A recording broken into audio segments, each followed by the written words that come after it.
V minulom roku dosiahol podľa nášho aktuálneho odhadu deficit 5 HDP. A v tomto roku očakávame pokles na stále vysokých 4,4 HDP.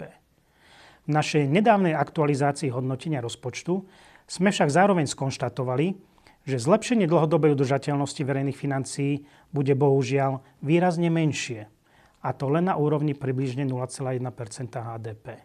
Inými slovami, k trvalému zlepšeniu zdravia našich verejných financií po prijatí posledného balíčka a ostatných opatrení takmer vôbec nedôjde. Na prvý pohľad môže ísť o paradox, vysvetlenie je však jednoduché. Hoci opatrenia prinesú naozaj výrazne vyššie príjmy pre štát a na strane výdavkov sa realizujú aj menšie úspory, aj keď niektoré len dočasne, boli popri tomto balíčku prijaté aj ďalšie výdavkové opatrenia, ktoré v budúcnosti naopak zaťažia verejné financie.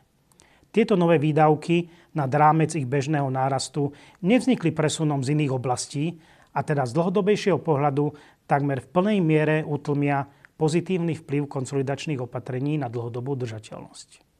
V úvode spomínaný minimálny pozitívny príspevok rozpočtu verejnej správy k zlepšeniu dlhodobej udržateľnosti, teda tých 0,1 HDP, tak môže znamenať, že napriek tzv. Konsolidačnému balíčku sa ukazovateľ dlhodobej udržateľnosti nemusí zlepšiť a môže sa naďalej nachádzať pri hranici pásma vysokého rizika.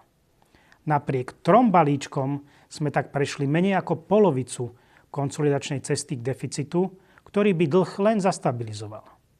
Navyše, ak by sme chceli dlhodobé zdravie verejných financií naplno ozdraviť, tak sme dosiahli len 1/3 požadovanej cesty.